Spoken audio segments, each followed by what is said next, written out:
Lira diz que PL anti-aborto só será discutido no segundo semestre. Eu acho que o Lira tá igual a mim, tá pensando que tá em maio ainda. Ele esqueceu que o segundo semestre começa semana que vem. Né? Olha aqui, o presidente da Câmara dos Deputados, Arthur Lira, do PP de Alagoas, anunciou que o projeto de lei sobre aborto será discutido no segundo semestre após o período de recesso parlamentar. Lira fez um pronunciamento na noite de terça-feira, dia 18, ontem, né? Acompanhado por líderes partidários e representantes de bancadas temáticas da casa. O deputado indicou sua intenção de formar uma comissão com membros de todos os partidos para debater a proposta. Briga, a gente tem um combo, né, PL aqui do aborto hoje de notícias. Sim. Mas você quer comentar, vamos comentar especificamente sobre essa situação do Lira? A situação do Lira. Vamos lá. Eu nunca fui um fã do Arthur Lira, né? Nunca fui do fã-clube do Arthur Lira, mas eu acho que ele teve aí a coragem de colocar esse PL em votação. Já foi aprovada a urgência, e quando ele diz aí que será discutido só no segundo semestre, na verdade ele está dando um migué. Ele está falando assim, né? Isso aí é um migué, porque nós estamos no segundo semestre já. Então o que ele quer dizer é que a gente vai esperar um pouco, esfriar um pouco, né? O clima está muito quente, né? Então a gente vai esperar esfriar um pouquinho, e aí na volta do recesso parlamentar, votar o projeto.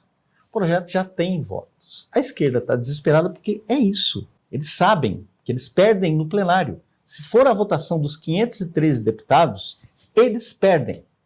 A esquerda perde. Os defensores de tortura e assassinato de crianças perdem. Eles sabem disso. Eles sabem também que eles perdem na opinião popular.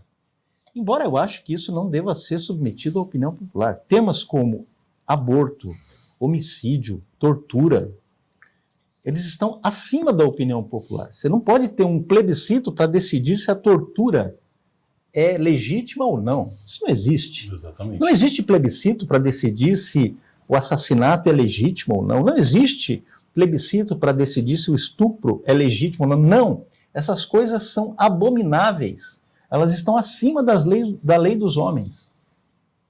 Tem uma coisa que todo mundo esqueceu nesse debate, quer dizer, toda a esquerda esqueceu nesse debate, que é uma coisa chamada direito natural. São aqueles direitos que não foram criados por nenhum homem, não foram criados por nenhum governo, nenhum Estado. São direitos que estão acima do Estado, que são anteriores ao Estado. Um desses direitos é o direito à vida. E é exatamente o direito à vida, meus amigos. O que a esquerda quer fazer com você, em todo esse tempo aí, o que a esquerda está tentando fazer é desviar o seu olhar para o centro do problema. Quer desviar o seu olhar do cerne do problema. E qual é o cerne da questão? É a tortura e o assassinato de uma criança viável dentro do útero da mãe. Inclusive tem um artigo muito interessante do Eduardo Cabete e da Bianca Cabete, sua esposa, no Brasil Sem Medo, dessa semana, o artigo está aberto, inclusive, em que ele fala o seguinte, que essa definição de vida extrauterina e intrauterina, ela não se refere ao locus, aonde está a criança, mas à capacidade de a criança sobreviver fora do útero. Ou seja, se você mata uma criança que tem capacidade de sobreviver fora do útero, com 22 semanas, essa vida já é uma vida extrauterina, ela já viveria fora do útero. Entende? Com a intervenção da ciência, né? Da tecnologia, da medicina. Então, eles querem desviar você do fato central, que é a tortura e o assassinato de bebês dentro do útero de suas mães. Um bebê que, se foi gerado, porque nem sempre é gerado por estupro, você pode haver a falsa comunicação de estupro, porque hoje no Brasil não precisa nem fazer BO. Basta alegar que foi estuprado, tá? Não precisa nem fazer BO, ou seja, deixar o estuprador impune, porque se você não faz BO, você deixa o estuprador impune, né? Não precisa nem fazer BO. Então, eles querem, na verdade, assassinar essas crianças. Essa é a questão, meus amigos. Esse é o debate que o Lira está falando aí. É o debate entre os que defendem a vida e os que defendem a tortura e o assassinato de bebês. É muito simples. Essa é a questão. Um lado está defendendo a vida dos bebês. O outro lado está defendendo a tortura, a possibilidade da tortura e do assassinato de bebês dentro do útero. Essa é a questão. Eu acho que o Lira vai levar isso à votação. E não é a hora de ficar malhando o Lira ou dizendo que ele está recuando ou qualquer coisa assim, porque ele tem sido coerente aí nesses últimos tempos, né? E eu acho que ele tem que dar força para o Lira para que depois se aprove o Estatuto do Nascituro, Lira, viu? Porque depois tem o Estatuto Isso do tem que ser Nascituro. cobrado. Que é uma coisa que as pessoas estão esquecendo, Brás. O PL 1904, ele só trata de parte do problema. Parte do problema. Que são esse método, né? Esse método de tortura e assassinato, que é a sistolia fetal, que é proibida até em animais. O Conselho Federal de Veterinária proíbe isso em animais. Cachorro, gato, cavalo não pode fazer sistolia fetal nos fetos de cachorro, gato e cavalo. Entende? Não pode, porque é doloroso demais, é desumano. É desumano até para animais. Entendeu? Então, essa questão é apenas parte da questão. Agora, nós temos que proteger a vida desde a concepção. Desde a concepção é uma vida individual, uma vida diferente da vida da mãe. É outra coisa, é outra vida. É outro corpo. É outro corpo que está ali. Desde a concepção. Então, nós temos que proteger o nascituro, né, que é a menor das minorias, a mais silenciosa das minorias, a mais desprotegida das minorias. Nós temos que proteger o nascituro. Então, o primeiro passo é a aprovação do PL 1904, que equipara o aborto após, né, por assistolia fetal, após 22 semanas, ao assassinato, ao homicídio. Curioso, Brás, é o seguinte, o Código Penal brasileiro é de 1940. Em 1940 não tinha ultrassom, né? E em 1940, nas raras ocasiões em que se recorria à cesárea, o índice de mortalidade era altíssimo. Isso está, inclusive, no projeto do Sóstenes Cavalcanti. Muito bom. Inclusive, tem na justificativa do projeto. Uhum. A cesárea era praticamente uma sentença de morte. Era muito difícil a mulher sobreviver à cesárea, né? Hoje, não. Cesariana é um método, né? Seu sobrinho acaba de nascer de cesariana. Exatamente. Que salvou a vida dele e da mãe, inclusive. Salvou a vida dele e da mãe, inclusive. Então, cesariana, normal, tá voltando para casa hoje. Tá voltando. Né?